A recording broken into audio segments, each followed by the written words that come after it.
देवाधिदेव 1008 श्री चंद्र प्रभु भगवान की जय जय जय। वर्तमान शासन नायक वर्धमान महावीर स्वामी भगवान की जय जय जय। परम पूज्य प्रातः स्मरणीय संत श्रोमणी आचार्य भगवान श्री विद्यासागर जी महाराज की जय जय जय। परम पूज्य गुणायतन प्रणेता प्रखर वक्ता भावना योग प्रवर्तक गुरुवर श्री प्रमाण सागर जी महाराज की जय जय जय। शंका समाधान के आज के इस सत्र में आप सभी का हार्दिक अभिनंदन। इससे पूर्व कि हम आज के इस सत्र को प्रारंभ करते हैं, इस भाव से कि हमारी धर्म रुचि कभी भी हो मंद ना, करते हैं पूज्य गुरुदेव के चरणों की अभिवंदना। सभी लोग हाथ जोड़ें, मस्तक झुकाएं और मेरे साथ बोलें, हे गुरुदेव नमोस्तु नमोस्तु नमोस्तु। विद्या सिंधु में डूब डूब कर ज्ञान रत्न ला गुरु प्रमाण, सबका हित हो इसी भाव से बना रहे गुणायतन धाम। बंधुओं, परम पूज्य प्रातः स्मरणीय आचार्य भगवान की परम प्रसाद से एवं पूज्य गुरुदेव के पावन सानिध्य एवं मार्गदर्शन में एवं प्रेरणा से वर्षों की साधना चिंतन और स्वाध्याय के फलस्वरूप यहाँ सिद्ध क्षेत्र में गुणायतन तीर्थ का निर्माण चल रहा है। यह वह तीर्थ होगा जहाँ आने पर आप पाएंगे अपूर्व एहसास, जहाँ दृढ़ होगा आपका धार्मिक विश्वास, जहाँ आकर आप कर सकेंगे चारित्र का आयास, जिससे दिग दिगंत तक फैलेगी जिन शासन की सुवास। अतः बंधुओं, अक्षय तृतीया के पूर्व संध्या में मैं आप सभी से यह निवेदन करूंगा कि यदि आप अपने जीवन को अक्षय शाश्वत गुण निधियों से भरना चाहते हैं तो गुणायतन से अवश्य संबद्ध हो। हमें प्रसन्नता है कि आज गुप्तदान में गुणायतन के लिए एक उदारमना व्यक्तित्व ने 100 ग्राम सोना एवं 2 किलो चांदी की घोषणा की है। सभी लोग करतल ध्वनियों से इनका अभिवादन अवश्य करें। आज के प्रथम प्रश्न के लिए मैं आमंत्रित करूंगा श्रीमान अतुल जी लाधानी बक्सरा से, और आपके बाद तैयार रहेंगे श्रीमान गौरव जी जैन सागर से। गुरुदेव के चरणों में हम सबका भावपूर्वक त्रिबार नमोस्तु नमोस्तु नमोस्तु। गुरुदेव, मेरी शंका ये है कि लेशिया और ओरा में क्या अंतर है? क्या लेशिया जो होती है वो हमारे विचारों से प्रभावित होती है, तो क्या ओरा भी हमारे विचारों से प्रभावित होता है क्या? देखिए, ओरा क्या है? हमारे शरीर के चारों ओर जो एक वर्तुल के आकार का परिमंडल होता है उसको बोलते हैं ओरा, जो प्रत्येक व्यक्ति के व्यक्तित्व के अनुसार होता है। अकॉल्ट साइंस के अनुसार अगर हम विचार करें तो ये व्यक्ति में ही नहीं वस्तुओं में भी होते हैं। हर चीज का अपना एक ओरा होता है। लेशा के विज्ञान से जब हम बात करते तो लेशा का मतलब हमारे भावों का रंग। भावों के रंगों में बदलाव होता रहता है और हमारे भावों के प्रभाव से हमारे शरीर के ओरा में भी अंतर आता है। स्थूलतया लोग ओरा और लेशा को एक कह देते हैं, लेकिन चीजों का भी जब ओरा हम जोड़ते हैं तो दोनों में भिन्नता है। ओरा का संबंध केवल बाहर से है, जबकि लेशा का संबंध हमारे अंदर के परिणामों से। पर हाँ, हम स्थूल दृष्टि से दोनों को एक दूसरे के रूप में जान सकते। नमस्ते गुरुदेव, नमस्ते गुरुदेव, नमस्ते। गौरव जी जैन अपने प्रश्न के साथ प्रस्तुत होंगे और आपके बाद तैयार रहेंगे श्रीमान संजय जी नीलम जी रति जी गोधा धनबाद से। नमोस्तु महाराज जी, नमोस्तु महाराज जी। महाराज जी, मेरा प्रश्न ये है कि बहुत बार परिवार में या ऑफिस में ऐसा होता है कि अपने अंतर्मन की आवाज़ सुनना चाहिए और जो बाकी लोग अपने साथ में हैं उनके हिसाब से भी चलना चाहिए। तो उन दोनों चीज़ों में महाराज जी सामंजस्य कैसे बना के रखें? ऑफिस और परिवार में अंतर्मन की आवाज़ सुने या सबकी बात सुने? देखो, अंतर्मन की आवाज़ यदि साफ है तो उससे अच्छी आवाज़ कोई नहीं। लेकिन अंतर्मन में यदि कोई स्वार्थ बैठा है या कोई पूर्वाग्रह बैठा है तो मामला गड़बड़ हो जाता है। कई बार व्यक्ति केवल कैलकुलेटिव हिसाब से सोचते हैं तो उसे थोड़ा भावनात्मक भी होना चाहिए, और कई बार व्यक्ति ज़्यादा भावनात्मक हो जाते हैं तो अंदर की व्यवस्थाएं बिगड़ जाती हैं, तो थोड़ा विचार भी होना चाहिए। जहाँ जब जैसी व्यवस्था हो अंतर्मन की आवाज को प्रमुखता दो, लेकिन उसके परिणाम को लक्षित करते हुए। हमारा अंतर्मन कुछ बोल रहा है लेकिन दिख रहा है, साफ साफ दिख रहा है कि इसका नतीजा खराब है, तो वहाँ हमें अपनी भावधारा को बदल लेना चाहिए। और नतीजा अच्छा हो, नतीजा खराब ना निकले तो अंतर्मन की बात बोलने में कोई बाधा नहीं। उपस्थित होंगे श्रीमान संजय जी, नीलम जी, रति जी गोधा धनबाद से, और आपकी बात तैयार रहेंगे श्रीमान हरीश जी जैन सागर से। नमोस्तु महाराज जी। महाराज जी, मेरा प्रश्न ये है कि आजकल हम लोगों को उनके व्यवहार या उनके स्वभाव से जज नहीं करते हैं, बल्कि उनकी अमीरता और कपड़ों से जज करते हैं। तो महाराज जी, क्या उनकी ये अमीरता और कपड़ों से? हाँ ठीक है, हाँ बोलो, बहुत अच्छा सवाल। हाँ बोलो। तो महाराज जी, क्या ये सही है? आप ही बताओ, क्या ये सही है? ये एक चलन हो गया है। आज लोग बाहरी स्टेटस को प्रमुखता देते हैं, भीतरी तत्व के प्रति लोगों की दृष्टि कम होती है। हमें व्यक्ति की असली पहचान उसके कपड़ों से नहीं, उसके पैसों से नहीं, उसकी विचारधारा, उसकी प्रवृत्ति और उसके व्यवहार से करना चाहिए। कपड़ों का आकर्षण और पैसों का आकर्षण थोड़ी देर का होता है। हालांकि ये लोग एक बार महत्व देते हैं पर ज्यादा नहीं। मैं एक सवाल करता हूं, तुम्हारे सामने दो आदमी हैं। एक आदमी बहुत अच्छे कपड़े पहने हैं, बहुत अच्छा उसका लुक है और पैसा वाला भी है, खूब पैसा वाला है, लेकिन अंट संट बकता है, किसी से सीधी मुंह बात नहीं करता, बड़ा रूखा व्यवहार करता है। और दूसरा व्यक्ति एकदम साधारण है, रंग रूप भी बहुत अच्छा नहीं है और पैसे भी बहुत ज्यादा नहीं है, लेकिन व्यवहार बड़ा विनम्र है, बोली में बहुत मिठास है, हर किसी का आदर और सम्मान करता है, विनम्रता की मूर्ति है। दोनों में किसको ज्यादा पसंद करोगे, पहले वाले को कि दूसरे वाले को? दूसरे वाले को। तो अब बताओ, इसमें पैसा भारी हुआ या व्यक्तित्व? व्यक्तित्व। तो व्यक्तित्व कैसे बनता है? हमारे व्यवहार से, हमारी प्रवृत्ति से, हमारी सोच से। समझ गए? तो हमें अपनी सोच, अपनी प्रवृत्ति और अपने व्यवहार को अच्छा बनाना चाहिए। आमंत्रित हैं श्रीमान हरीश जी जैन सागर से। और कुछ बोल रही? महाराज जी, कल अक्षय तिथि है, तो अक्षय तिथि से हम बच्चे क्या समझे? अक्षय तृतीया के दिन बच्चे क्या समझे? अच्छा सवाल है। देखो, अक्षय तृतीया की महिमा को जानो, अक्षय तृतीया की कथा को सुनो। क्यों इस तिथि को अक्षय तृतीया हम लोग जैन धर्म की दृष्टि से कहते हैं, और ये समझो कि आहार दान की क्या महिमा है, हमें दान कैसे देना चाहिए और मुनियों को दान देने का क्या परिणाम निकलता है, ये सब चीजें समझकर अपनी धर्म श्रद्धा को और पक्की करनी चाहिए। नमस्ते महाराज जी। आमंत्रित हैं श्रीमान हरीश जी जैन सागर से, जो गुणायतन के ट्रस्टी हैं और जिन्हें सौभाग्य प्राप्त है पूज्य शुल्लक श्री स्वरूप सागर जी महाराज की गृहस्थ अवस्था के माता पिता होने का। करतल ध्वनियों से इनका अभिवादन अवश्य कर दें।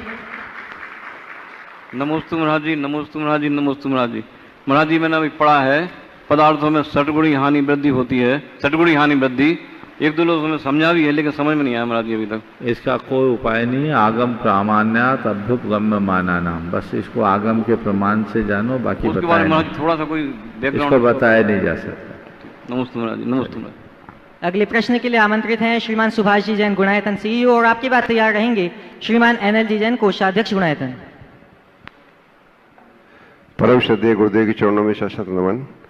गुरुदेव, अभी तक जितना अनुभव किया है कि इंटरपर्सनल रिलेशनशिप यानी आपसी संबंध सबसे ज़्यादा आवश्यक और सबसे ज़्यादा जरूरी होते हैं व्यक्तित्व के विकास के लिए, और उसी से आदमी की छवि बनती है और उसी से आदमी अपनी तरक्की करता है या नहीं करता है, दोनों बातें हैं।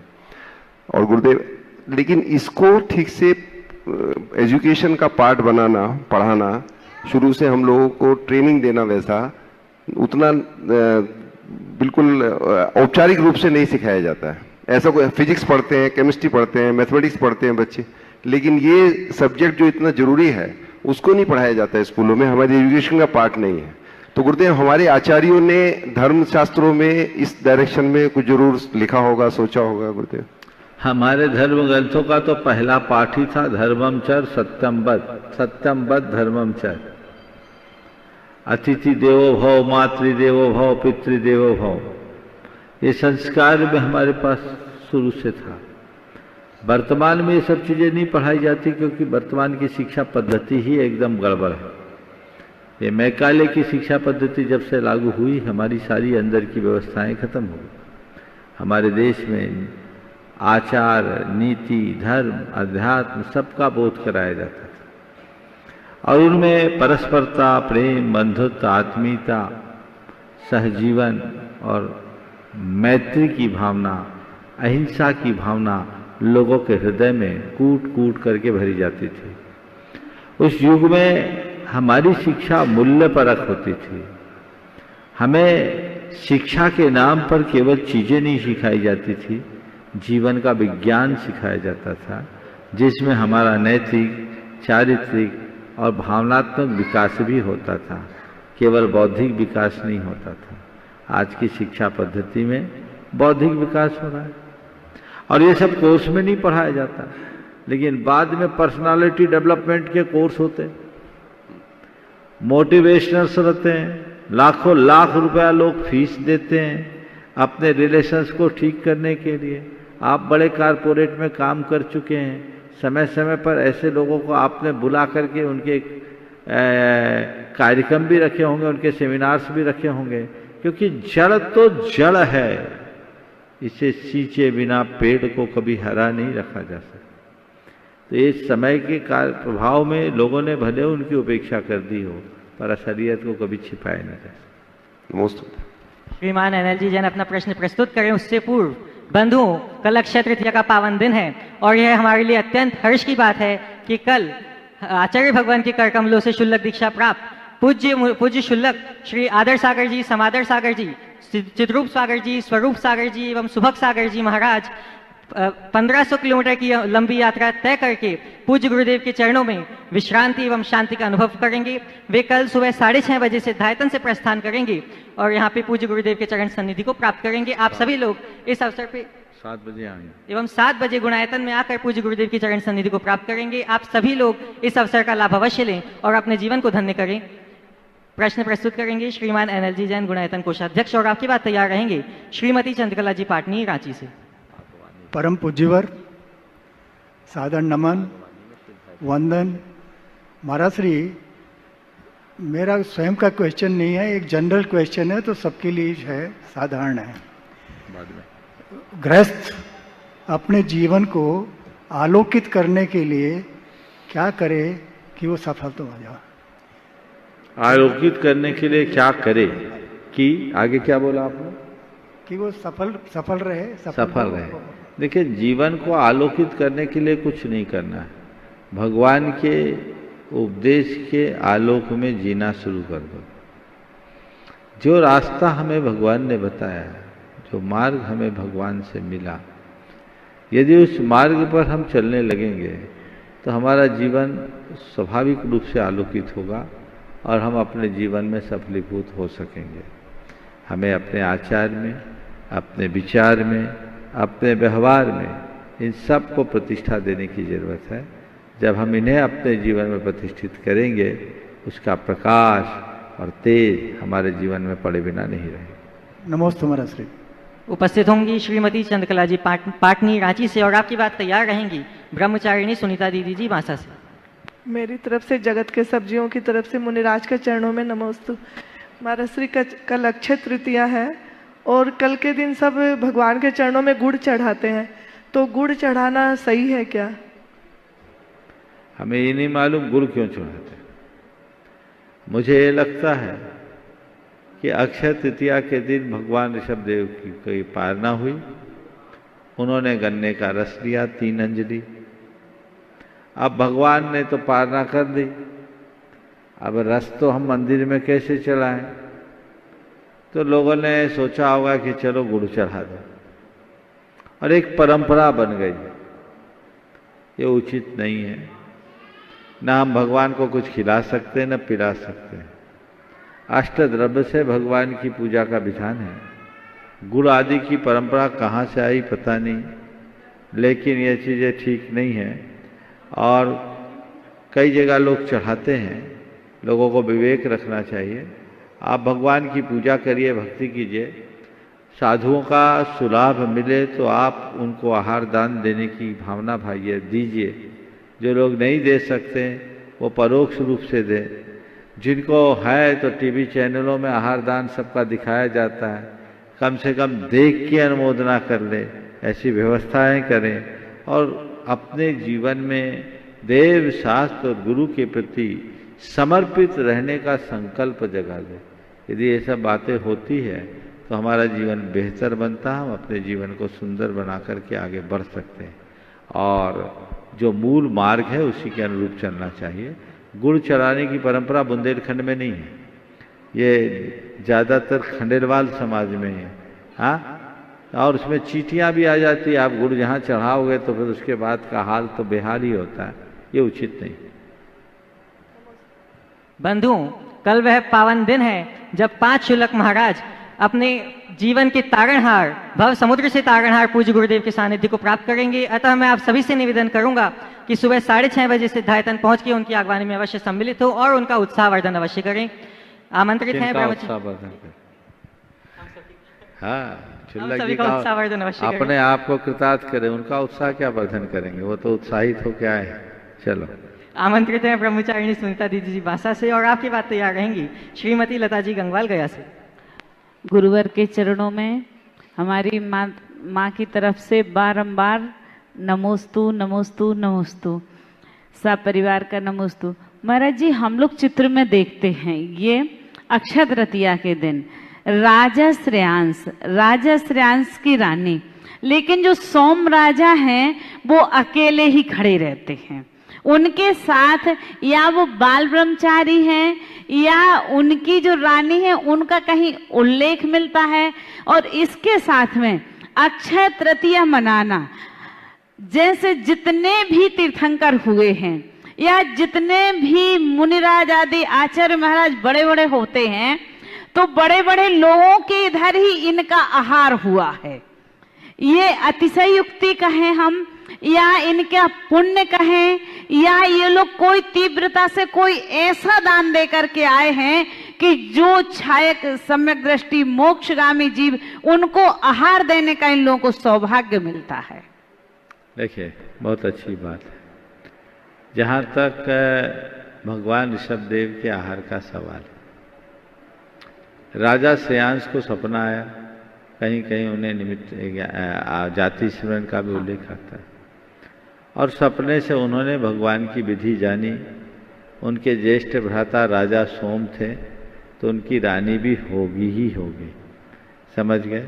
अब इसको एक बार आदि पुराण में और देख लिया जाए, मेरे ख्याल से हो सकता है उनकी रानी का उल्लेख भी मिले। नहीं है, आपने देखा है तो रानी तो होगी, बाल ब्रह्मचारी नहीं होंगे। लेकिन ये जो भी है कथा, चूंकि राजा श्रेयांश से संबद्ध है तो राजा श्रेयांश की प्रमुखता उसमें आ जाती है, और राजा श्रेयांश राजा सोम ने भगवान ऋषभदेव को आहार दिया। आपने जो दूसरा सवाल किया है कि सभी तीर्थंकर भगवंतों का प्रथम आहार राजाओं के यहाँ ही क्यों हुआ, किसी साधारण के यहाँ क्यों नहीं हुआ, मुनि राजों का भी प्रथम आहार विशिष्ट जनों के यहाँ ही क्यों होता है, तो देखो महान पुरुषों का सानिध्य महान पुण्यवानों को ही मिलता है। राजा श्रेयांश के लिए ये सौभाग्य मिला, लेकिन उस समय भरत चक्रवर्ती इससे वंचित रह गए। वैभव की दृष्टि से राजा श्रेयांश से कई गुना वैभव भरत चक्रवर्ती के पास था। वो चक्रवर्ती होने वाला था। राजा श्रेयांश अभी बना नहीं था, लेकिन घोषित चक्रवर्ती था, और वो एक तीर्थंकर का पुत्र था। राजा श्रेयांश तो एक साधारण सा राजा था, लेकिन राजा श्रेयांश को ये सौभाग्य मिल गया, भरत चक्रवर्ती को नहीं मिल पाया। आदि पुराण में और हरिवंश पुराण में इसका बहुत ही मार्मिक चित्रण है। वहां जब भगवान का आहार हुआ, भरत चक्रवर्ती भी हस्तिनापुर पहुंच गया और उसमें भरत चक्रवर्ती राजा श्रेयांश के भाग्य की सराहना करते हुए अपने आप को धिक्कारता है, कहता मेरा पुण्य व्यर्थ है। उसने कहा भगवान में पूज्यो श्री कुरु राज्य तमद्दन तम दान तीर्थकृत्यान महापुण्य भागसी। हे राजा श्रेयांश, आज तो तुम हमारे लिए भगवान जैसे पूज्य बन गए हो, तुम दान तीर्थंकर हो, तुम महान पुण्य भाग हो। तुम्हारी महिमा को हम किन शब्दों में कह नहीं सकते। अर्थात चक्रवर्ती का वो पुण्य भी उसे छीने लगने लगा। अब रहा सवाल, ये सौभाग्य राजा श्रेयांश को मिला तो क्यों मिला? भरत चक्रवर्ती देना नहीं चाहता था क्या? देना तो चाहता था पर देना जानता नहीं था। राजा श्रेयांश ने 10 भाव पहले श्रीमती की पर्याय में मुनिराज को आहार दिया था, वो संस्कार उसके काम में आ गए। तो जो सदा से पुण्य उपचय करते हुए महान अवस्था को पाया, जिसके जीवन में भव भवांतरों से दान के संस्कार रहे हैं, भगवान के चरण तो उनके ही घर पड़ेंगे, इसमें आश्चर्य क्या है? इसलिए भगवान का प्रथम आहार राजा महाराजाओं के यहां हुआ, उनके पुण्य के आकर्षण ने उन्हें खींच दिया। श्रावकों के बीच भी ऐसे ही होता है। बहुत पहले की बात है, एक बार एक भाई ने सवाल किया कि महाराज जी, आप लोगों की आहार की व्यवस्था हमको समझ में नहीं आती। जब मैं संघ में था तब की बात है, उन दिनों में क्षुल्लक था। आप लोग भी देख देख के जाते हो। तो हमने कहा हाँ भाई, तुम ठीक ही कहते हो। भगवान महावीर भी गए थे चेलना के यहाँ 6 बार, उनकी मौसी थी। फिर मैंने उन्हें समझाया कि ये तो हमारे चाहने से भी नहीं होता, जहां होना होता वहीं होता। मेरी बात से उसको संतोष नहीं हुआ। लेकिन उसी दिन एक साथ 2 घटना घटी। उनके चौके में समय सागर जी महाराज का पड़गाहा हुआ। अंदर गए, वहां मक्खी मरी पड़ी थी, महाराज लौट गए। और एक दूसरे चौके से क्षमा सागर जी महाराज का पड़गान हुआ। वो चौके में गए, बर्तन गिर गया, वो लौट गए। दोनों लौट गए, पर संयोग जहां से समय सागर जी लौटे वहां क्षमा सागर जी पहुंच गए, और जहां से क्षमा सागर जी लौटे वहां समय सागर जी पहुंच गए। वो आहार के बाद आया, बोला महाराज आज समझ में आ गया आहार कैसे होता, अब हमारी कोई शिकायत नहीं, कोई शंका नहीं। तो ये पुण्य का योग बनता है, उसी के प्रभाव से सारी व्यवस्थाएं बनती। नमस्ते। उपस्थित होंगी श्रीमती लता जी गंगवाल गया से, और आपके बाद तैयार रहेंगे श्रीमान भरतेश जी अजित जी पाटिल गुंडवाद कर्नाटक से। नमोस्तु महाराज श्री। महाराज श्री, कभी किसी से टकराव हो जाता है तो सोच कैसी रखनी चाहिए टकराव के बाद, और टकराव और सोच में क्या अंतर है? अगर किसी से टकराव हो जाए तो सोच क्या करो, सोच को बदल कर समझौता कर लो, टकराव खत्म। और टकराव है और तुम उसी सोच में रहोगे तो तकरार होगी, फिर तो कुछ होना नहीं है। तो टकराव को यथासंभव टालने का प्रयत्न करना चाहिए और समझौते का रास्ता अपनाना चाहिए। जिन मुद्दों के कारण टकराव हो उन पर विचार करना चाहिए, और विचार करके अपने आप को तदनुरूप ढालने का प्रयास करना। नमस्ते। भरतेश जी अजित जी पाटिल गुंडवाड से अपना प्रश्न प्रस्तुत करेंगे, और आपके बाद तैयार रहेंगी श्रीमती संध्या जी जैन सागर से। नमस्ते महाराज जी। हम खेती करते हैं जी, खेती संबंधित वस्तुओं का व्यापार भी करते हैं। खेती करते हैं, किसान हैं, और खेती संबंधित व्यापारों का वस्तुओं का व्यापार भी करते हैं। जो आजकल एक फसल को बोने से लेके, कल्टीवेशन से लेके उसको हार्वेस्टिंग करके पूरा क्रॉप को सही से लाने के लिए अनेक प्रकार के हिंसाएं घट जाती हैं। तो आजकल इतना हाइब्रिड की वजह से डिसीज ज़्यादा हो चुके हैं, तो उसमें अनेक तरह के इस्तेमाल करने पड़ते हैं चीज़ों को, उससे भी हिंसा हो जाती है। उसको इस्तेमाल न करेंगे तो हमारा क्रॉप बर्बाद हो जाता है। तो इसमें हम कन्फ्यूजन हो जाते हैं कि हमारा धर्म निभाए या खेती धर्म निभाए, इसमें हम कन्फ्यूजन हो जाते हैं। देखिए, बहुत अच्छी बात है। भगवान ऋषभ देव ने कृषि कर्म को एक आर्य कर्म के रूप में निरूपित किया और कृषि कर्म एक उत्तम कर्म के रूप में मान्य किया गया जीविका के आधार। लेकिन एक बात सदैव ध्यान रखना, खेती में हिंसा और हिंसा की खेती दोनों में अंतर है। खेती में हिंसा क्षम्य है, हिंसा की खेती अक्षम्य है। अब आप कोई भी खेती करो, उसमें कीटनाशकों का, रासायनिक उर्वरकों का, इन सब चीज़ों का प्रयोग घोर संकल्पी हिंसा है, इनसे बचना चाहिए। बाकी कल्टीवेशन और अन्य क्रियाओं में जो हिंसा होती है वो क्षम्य, वो आरंभी हिंसा के अंतर्गत आती है। लेकिन खासकर कीटनाशकों का प्रयोग आप जो करते हैं वो कीड़ों को मारने के लिए किया जाता है, तो महान पाप है, अनर्थकारी है। ऐसे पापात्मक कार्यों से बचना चाहिए और हमें इसे यथासंभव रोकना चाहिए। अब इसके लिए क्या करें, तो आप परंपरागत खेती कीजिए, देसी बीजों का वपन कीजिए जिसमें कीड़े कम लगते हैं, गोबर गोमूत्र का प्रयोग कीजिए, समझ गए, जो जीवामृत आदि डाला जाता है वो कीजिए। जो हमारी पारंपरिक खेती है उसमें नहीं है, जैविक खेती करना शुरू कीजिए। इसमें तो महान हिंसा होती है और उस हिंसा के कारण गुणकारी कीट भी नष्ट हो जाते हैं। तो जो हमारी पुरानी पद्धति है खेती की वो ही कीजिए। और आज भी मेरे संपर्क में ऐसे अनेक किसान हैं जिनको 150-150, 200 एकड़ की खेती है, एक दाना रासायनिक खाद या कीटनाशक का प्रयोग नहीं करते।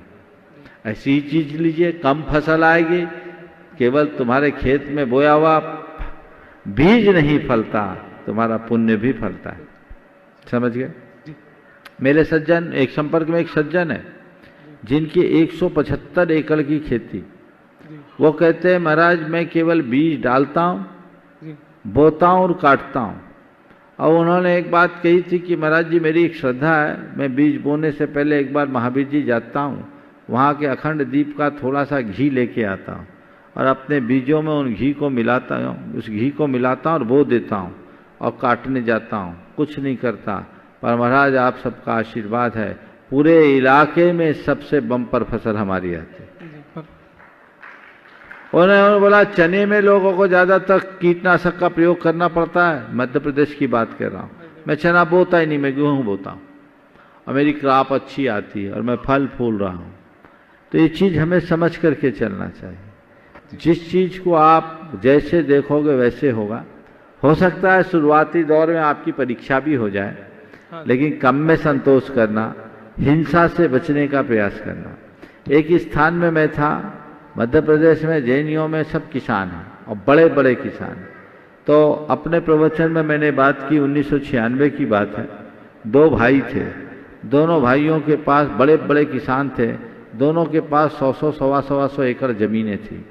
तो जब मैंने कहा तो एक भाई ने कहा महाराज अब तक हम थोड़ा कीटनाशक का प्रयोग करते थे, आज से महाराज त्याग करते हैं, ज़्यादातर चना में लगता है, हम चना बोएंगे नहीं। उसका दूसरा भाई था।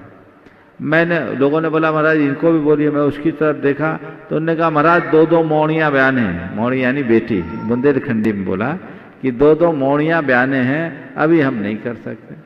हम जबरदस्ती तो कुछ करते नहीं। हमने कहा सोच लो भाई। अब देखिए क्या फर्क पड़ता है।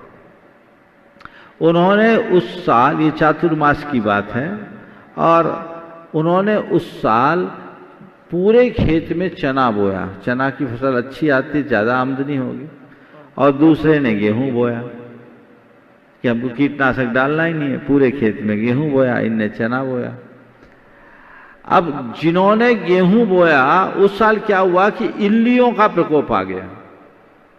जिनने चना बोया उनने 3 बार प्रयोग किया कीटनाशकों का तो भी अपनी फसल को बचा नहीं पाया, क्योंकि इल्लियों का इतना प्रकोप था कि पूरे इलाके की फसल तहस नहस हो गई। और जो गेहूं बोए, सामान्यतया वहाँ 18 से 20 गुना गेहूं आता है, उनका 25 गुना गेहूं आया और वो बम्पर। तब वो व्यक्ति आया मेरे पास कि महाराज आपकी बात मान लेते तो हम इतने बड़े नुकसान से बच जाते। तो मैंने उन्हें फिर समझाया कि फिर से सोचो, केवल बीज नहीं फलता, तुम्हारा पुण्य फलता है। हिंसा करके क्या पाओगे? वही चीज करो, थोड़ा बहुत नुकसान होगा, धरती और पजा देगी। उत्तम खेती करेंगे तो उत्तम होगा। अपना प्रश्न प्रस्तुत करेंगी श्रीमती संध्या जी जैन सागर से, और आपकी बात तैयार रहेंगे श्रीमान सुनील जी अजमेरा हजारीबाग से। नमोस्तु गुरुदेव, नमोस्तु। जगत के सभी प्राणियों की ओर से नमोस्तु। महाराज श्री, बच्चों का, बेटे बहुओं का कहना है घर में अगर व्रती लोग रहते हैं और घर में शुद्ध भोजन बनता है तो घर में अच्छा लगता है, घर के माहौल अच्छा रहता है। और जब आप लोग नहीं रहते हैं तो अभक्ष, ऐसा लगता है जैसे अभक्ष भोजन घर में बन रहा हो और कुछ काम समझ में नहीं आता है। ऐसे में बड़े लोगों को क्या करना चाहिए, व्रती लोगों को? बड़े लोगों को यही करना चाहिए कि बच्चों को ऐसी प्रेरणा देनी चाहिए कि जैसा हमारे सामने खाते हो वैसे ही रहने लगो। तो अच्छा है जब तुम्हें पता ही अभक्ष है तो। और यदि वो बच्चे कहते हैं कि हम लोगों के ही पास रहो तो फिर वहीं रहो, फिर उन्हीं के होके रह जाओ। पर ये मान करके चलना, उनके पास रहोगे तो अपनी समाधि नहीं साध पाओगे। अपनी समाधि साधना है तो उनका भी रास्ता और अपना भी रास्ता दोनों खोल करके रहना चाहिए। हालांकि वे लोग भाग्यशाली है जिनके, जो व्रती और जिनके बच्चे चाहते माँ बाप यहीं रहे। नहीं तो ये भी देखने को मिलता है कि यदि कोई व्रती हो तो उनके बच्चे सोचते जे कब जाए ताकि हम लोग स्वतंत्र हो जाएं। अच्छी बात है, बहुत बहुत। उपस्थित होंगे श्रीमान सुनील जी अजमेरा हजारीबाग से, और आपकी बात तैयार रहेंगे श्रीमान संतोष जी जैन नीर परसोपंथ से। दिगंबर जैन पंचायत हजारीबाग का सादर नमोस्तु नमोस्तु नमोस्तु। महाराज जी, मैं कल से यहाँ हूँ। पर्वत पे आग लगी थी, उस संबंध में आया था। और कल जो मीटिंग हुई, मीटिंग होने के बाद एसडीओ महोदय के निर्देशन में आज पर्वत पे करीब 350 लोग, यहाँ के जो पारसनाथ के इर्द गिर्द के ग्रामीण हैं और यहाँ के माने एसडीएम महोदय खुद आज लीड ले रही थी, एसडीपीओ भी थे, एसएचओ भी थे, और डीएफओ साहब, रेंजर साहब, फॉरेस्टर साहब और वन विभाग के बहुत सारे लोग। और यहाँ की जो मेला समिति है, इन लोगों ने बढ़ चढ़कर आज काम किया है और आज एक दिन में पूरी आग को ठंडी कर दी। पूरी आग बुझ गई महाराज जी, पहाड़ पे कहीं भी आग नहीं है। अब अभी मेरी एसडीओ महोदय से बात हुई, बोली कि मैं खुद गई थी। अब मोटी मोटी लकड़ियां जो जल रही है तो उनको बुझाने के लिए मिट्टी मोरम भी डाली है, लेकिन थोड़ा सा डर है कि अगर हवा तेज चलेगी तो वो चिंगारी फिर फेंक सकती है। पानी की कई व्यवस्था आज नहीं हो पाई। तो गुरुजी, आज का प्रयास बहुत जबरदस्त प्रयास रहा और प्रशासन और यहाँ के ग्रामीण और मेला समिति ने जो काम किया है वो मैंने इस क्षेत्र के लिए अभूतपूर्व कार्य किया है। तो गुरुजी, आपके मुख से भी उनको आशीर्वाद मिलना चाहिए। नमस्ते। देखिए, बहुत अच्छी बात है।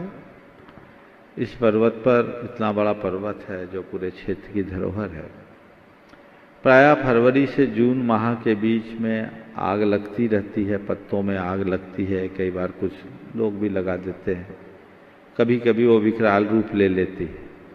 इस बार भी थोड़ी आग ज़्यादा हुई, लेकिन बहुत अच्छी बात है, प्रशासन ने बहुत जल्दी इसमें अपनी तत्परता दिखाई प्रशासन के पहल पर, और संस्थाओं ने भी अपनी सक्रियता से भागीदारी देकर इस पर्वत पर लगे आग को बुझाने का जो प्रयास किया, मैं सभी को आशीर्वाद देता हूँ।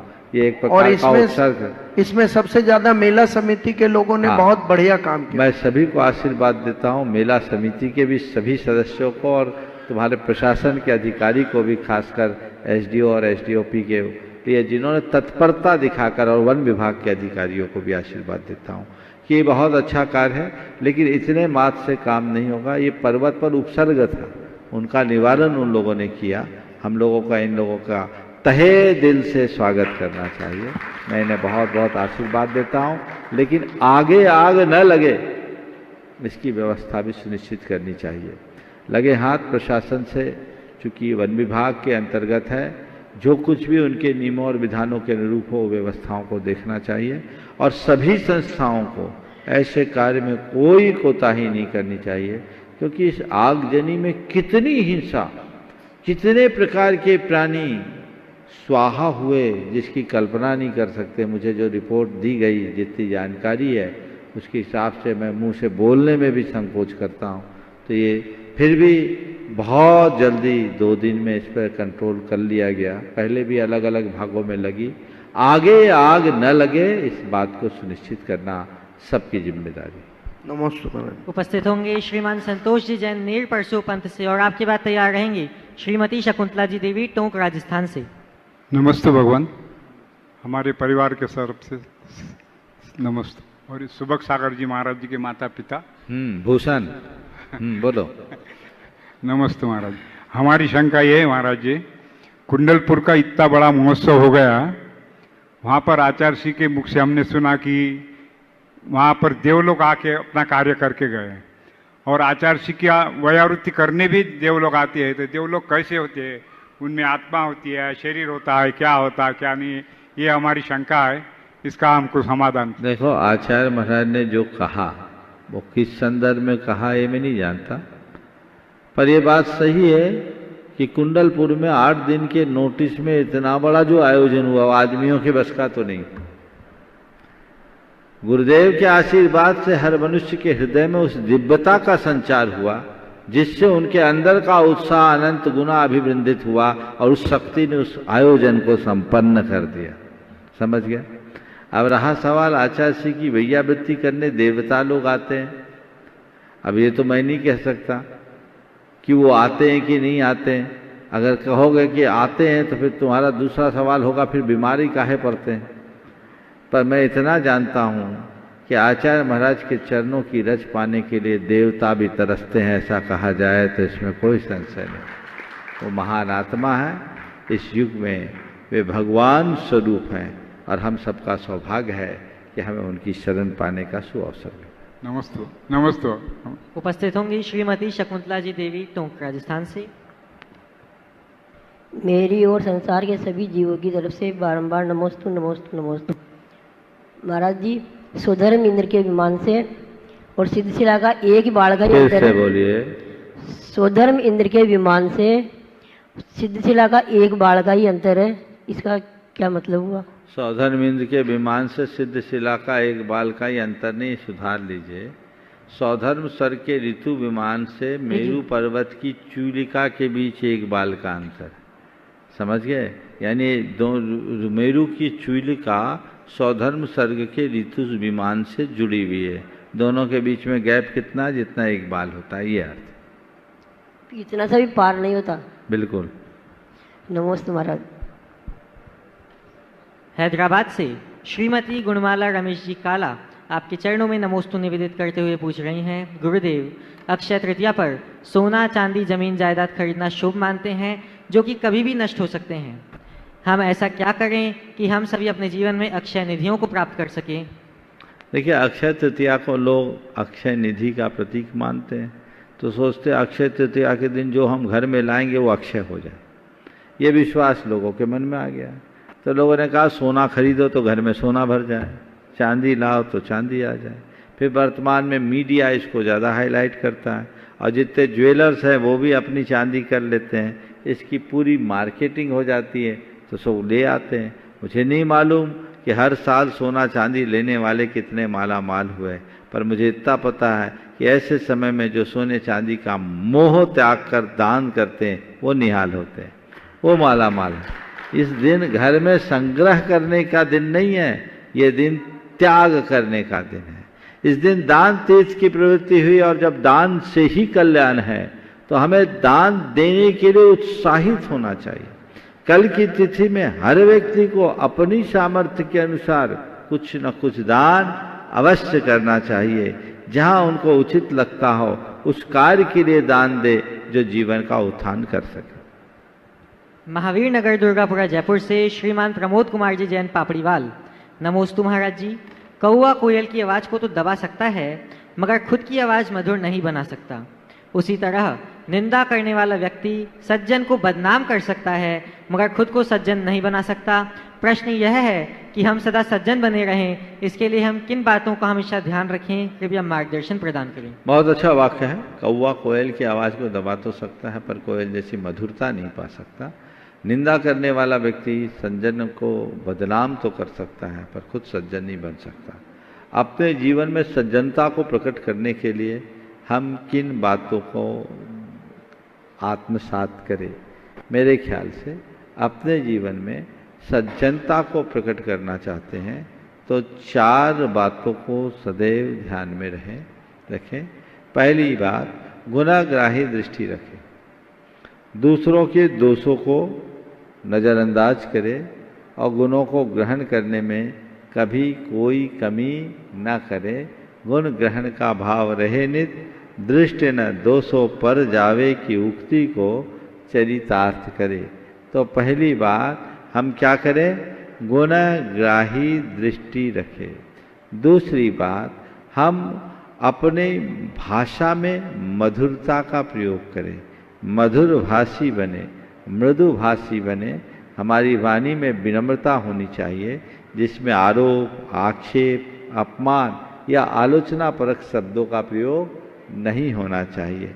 यदि हमारी भाषा सधी भी होगी तो हम अपने जीवन को अच्छे से आगे बढ़ा सकेंगे। और तीसरी बात, अपना समय और शक्ति अपनी लाइन लंबी करने में लगाएं।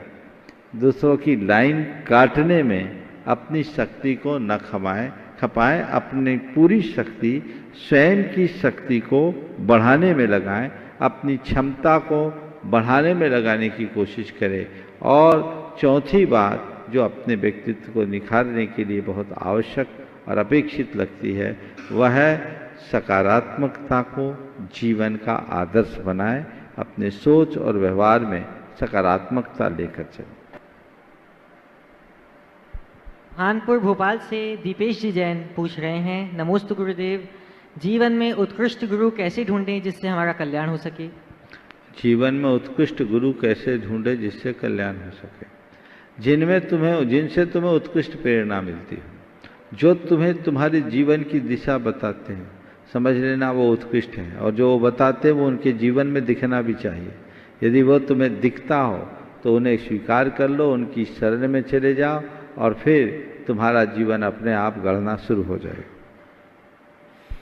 जोधपुर से श्रीमान सुभाष जी चौधरी, नमोस्तु महाराज श्री, मेरी जिज्ञासा है कि लोगों का मुंह बंद करवाने से अच्छा है कि अपने कान बंद कर लो, जिंदगी बेहतर हो जाएगी। तो महाराज श्री, ऐसे में हमें क्या करना चाहिए? कृपया समाधान रूपी बीज आशीर्वाद के सही दीजिए। लोगों का मुंह बंद करने से ज़्यादा अच्छा है कि हम अपने कान बंद कर लें। बहुत अच्छी बात है। काश ऐसे सीख हम अपना लें।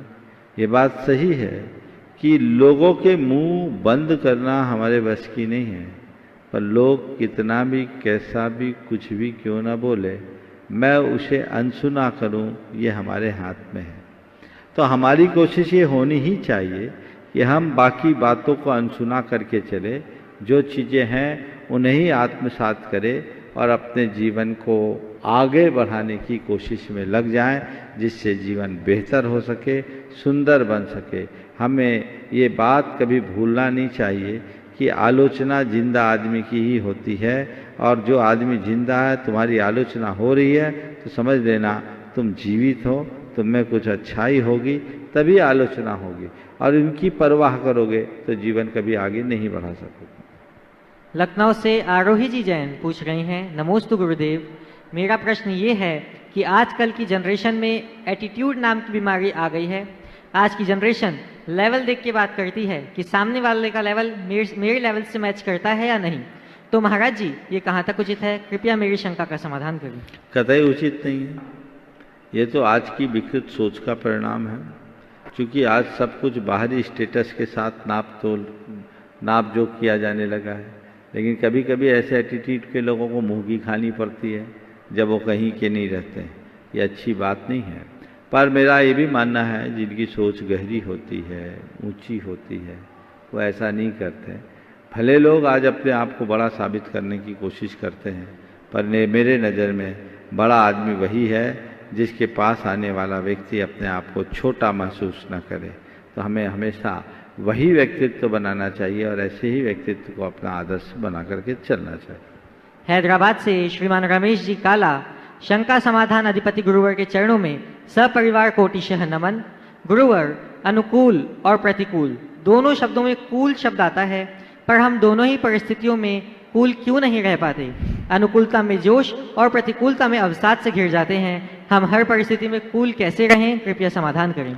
यही तो हमारी भूल है कि अनुकूल में जोश और प्रतिकूल में अवसाद।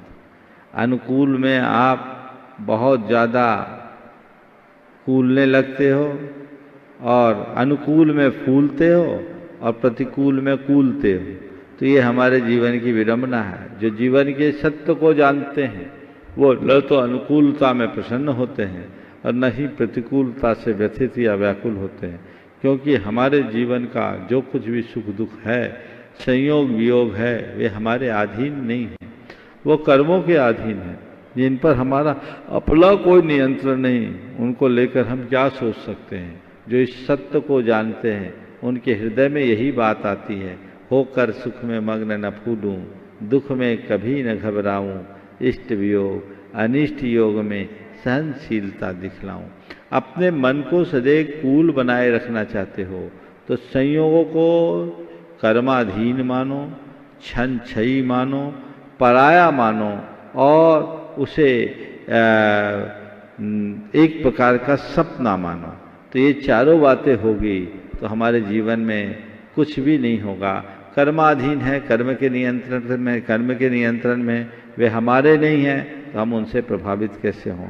क्षण भंगुर है, आज रहे न रहे तो उसको लेकर के मन में ज़्यादा हर्ष नहीं होगा। जो अनुकूल है वो भी टिकाऊ नहीं, जो प्रतिकूल है वो भी स्थायी नहीं, तो हमें वो बातें ज़्यादा प्रभावित नहीं करेगी।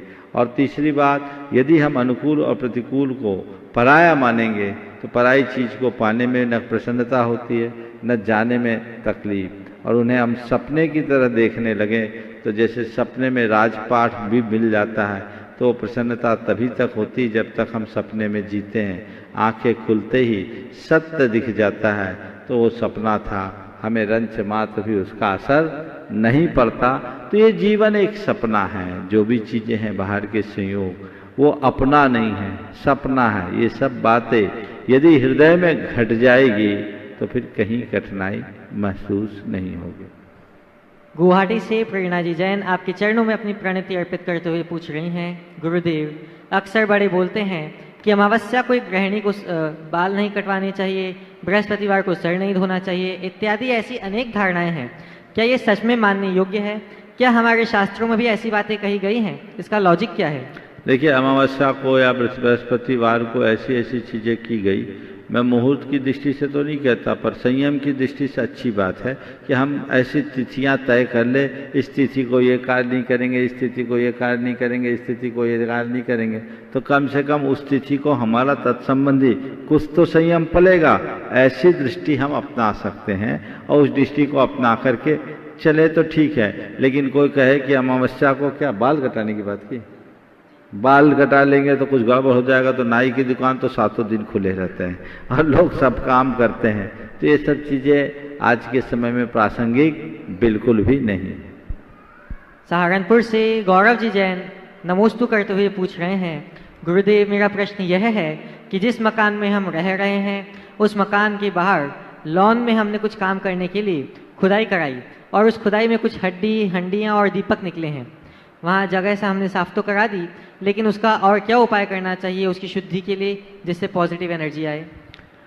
देखिए, गनीमत है कि लॉन में हड्डी निकली। वास्तु शास्त्र के अनुसार हड्डी एक प्रकार की शल्य है और ऐसा कहा है कि 10 हाथ नीचे तक शल्य का शोधन करना चाहिए, कहीं कहीं 16 हाथ का भी है। वहाँ तक कोई इस तरह की वस्तुएं हो तो इसका बहुत दुष्परिणाम होता है। मैं ये बात वास्तु शास्त्र के अनुसार कह रहा हूँ, मुझे नहीं मालूम आपकी अतीत में स्थितियाँ क्या थी, लेकिन हड्डी का होना अच्छी बात नहीं है। बाहर लान में थी अब जो हो अवगत जरूर कराना इसी माध्यम से, प्रश्न के माध्यम से, ताकि इस विषय का अध्ययन करने की भी अनुकूलता मिले कि उस मकान में आप कब से रह रहे हो और मकान में रहने के बाद क्या असर है। कई बार ऐसा होता है कि शास्त्रों में बहुत सारी बातें लिखी जाती है, लेकिन वो उतना हम पर प्रभावी नहीं होता। उसके कई कारण होते हैं, उसमें हमारा व्यक्तिगत पुण्य पाप भी जुड़ जाता है और बहुत सारी चीज़ें अतिरेक के रूप में भी लिखी जाती है। पर ये शल्य शोधन को बहुत महत्व दिया गया है, इसका शोधन करना चाहिए। आपने हड्डियाँ निकाल दी, उसकी मिट्टी को भी थोड़ा अलग करके शुद्ध मिट्टी भरें और चारों तरफ देख लें कहीं और इस तरह की कोई हड्डी वड्डी तो नहीं है, और नहीं है तो व्यवस्थित तरीके से शुद्धि करके शांति विधान करके अपना रहवास पुनः प्रारंभ करें। गुरुदेव, एक अज्ञात प्रश्न आया है जो पूछना चाह रहे हैं कि हम लोगों को अपने माता पिता की सेवा किस प्रकार से करनी चाहिए। अपने माता पिता की सेवा किस प्रकार से करनी चाहिए? देखो, बहुत विस्तार से इस पर चर्चा हो सकती है, लेकिन मैं सूत्रों में ये कहूँगा कि माता पिता की सेवा ऐसी करो, ऐसी करो, ऐसी करो कि तुम्हें देखकर लोग तुम्हारे माँ बाप से कह पूछ बैठे कि किस पुण्य के उदय से ऐसी संतान को प्राप्त किया। सूत्र में अगर कहूँ तो इतना ही पर्याप्त है, पर व्याख्या और विवेचना करूँ, मुझे संकेत हो गया 2-3 मिनट है, आखिरी सवाल है इसलिए पूरी बात कर देता हूँ। अगर मैं इसकी और व्याख्या करूँ तो शास्त्रों के अनुसार माता पिता के ऋण को कभी चुकाया नहीं जा सकता। 4 ऐसे माध्यम हैं जिनके माध्यम से अपने माता पिता के ऋण को कुछ अर्थों में कम किया जा सकता है। पहली बात, अपनी सेवा से उन्हें प्रसन्न रखकर, अपनी सेवा से उन्हें प्रसन्न रखकर जितना भी बने उनकी समय समय पर सेवा करो और उन्हें इस बात का एहसास न होने दो कि उनके लिए किसी चीज़ की कमी है, उनके जीवन में किसी भी प्रकार का अभाव है। दूसरी बात, जो भी उपलब्धियां हो उसका श्रेय अपने माता पिता को दो। पिताजी, ये आपकी कृपा से मुझे मिला, माँ ये आपकी कृपा से मुझे मिला, मैंने जो भी पाया है वह सब आपकी वजह से पाया है, मेरा जो है वो आपके कारण है। तो अपनी उपलब्धियों का श्रेय उन्हें दो और उन्हें ही सौंपो। उनको ये सूचनाएं दूसरों से मिलने की जगह अपनी संतान से मिलना चाहिए। ज़्यादातर ये देखने में मिलता है आजकल कि माँ बाप को पता भी गांव से लगता है, क्योंकि बच्चों को अपने माँ बाप के लिए समय ही नहीं रहता, वो इतने ज़्यादा व्यस्त हो जाते हैं कि माँ बाप को ही भूल जाते हैं। ये उचित नहीं है। अपने सारी उपलब्धियों का श्रेय उन्हें दें और उनको अपनी सेवा से प्रसन्न रख करके चले। तीसरी बात, आप अपने जीवन में जो भी पाए अपने आचरण और व्यवहार से उनकी यशः पताका को बढ़ाएं, उनकी कीर्ति की रक्षा करें, यश को फैलाएं, अपने माँ बाप के यश को फैलाएं।